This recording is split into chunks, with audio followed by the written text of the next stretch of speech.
The cabin temperature dropped sharply, oxygen was low. He intended to call emergency hotline to reach Goodwin, but the monitor remained unresponsive, as if paused. Meanwhile, Goodwin tried to reconnect with Rainbow, as if cast to the world's dark edge. Using a life detector, he found Rainbow in dire straits.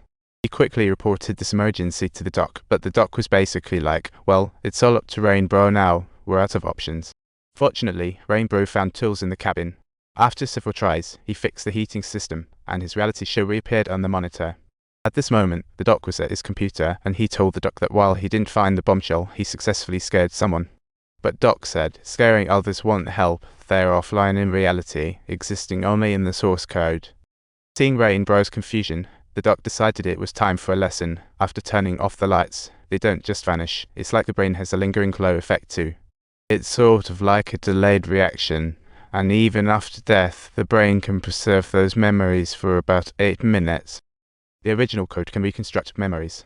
A passenger named Sean on the train perfectly matches Rainbow in size and genes, so they can build the code with his memories. But it's only 8 minutes long. If they go beyond that time limit, it's a total game over. Rainbow was still skeptical, certain he had only startled a girl because everything on the train felt so real. Goodwin, seeing this, quickly checked the morning train blast death list. Lou was listed. He told Rainbow about the original code world, a parallel world from Sean's pre-death memories.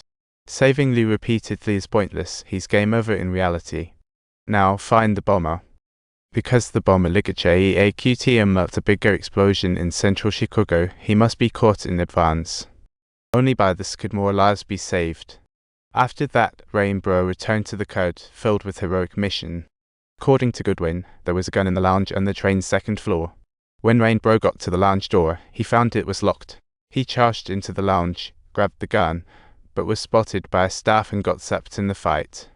When he finally woke up, he found himself dumped in the train aisle, with Lee watching over him, and Rainbow realized this mission was another bust, because there was already no time left.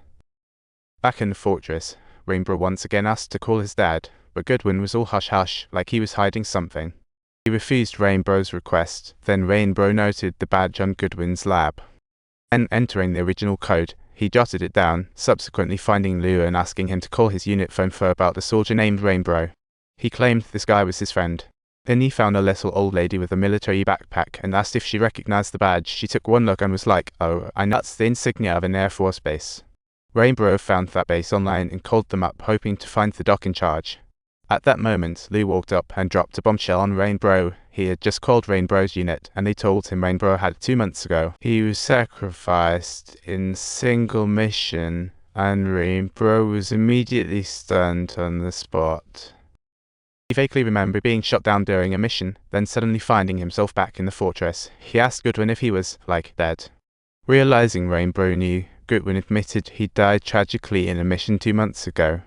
His brain wasn't fully dead, so sent to a lab for original coding tests. Rainbow's feelings just simulated brain signals. The cabin he was in was a brain simulation. Upon learning the truth, Rainbow wavered, unsure of his existence's purpose.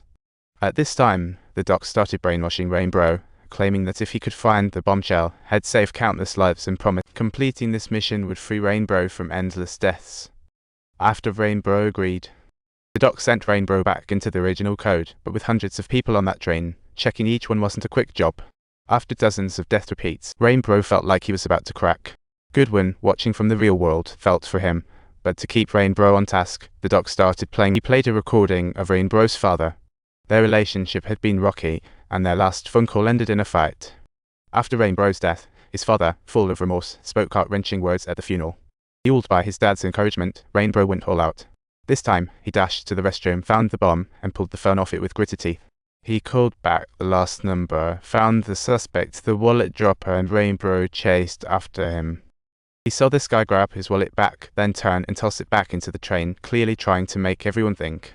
He died in the explosion, fully clearing his suspicion. Rainbow picked up the wallet, noted the man's ID. As he tried to chase again, the train started. Panicked, Rainbow pulled the emergency brake and jumped out. He trailed the man to a parking lot, drew his gun, and bluntly called him a bomber. Surprisingly, the man stayed calm.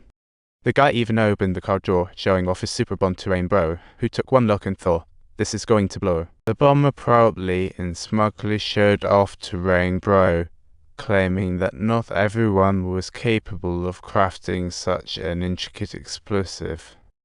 At the very moment, Rainbow felt incredibly heartbroken as he gazed at Lou lying on the ground. Behind him, the hidden bomb exploded again, which indicated the bomber had placed more than just a phone in that explosive. In the fortress, Rainbow immediately filled Goodwin in on the bomber's identity and the license plate of that van. This info was beyond crucial. The police sprang into action, quickly tracking down the bomber's vehicle and successfully capturing him, meaning Rainbow had pulled off a mission accomplished. He wanted the Doc to keep his promise and help him find peace. Before dying, he wanted to enter the original code world once more. Since he now knew the bomber's identity, Rainbow thought, why not try to save everyone on the train, even if it was just in the original code world? So he asked Goodwin for help, only to find him looking all conflicted.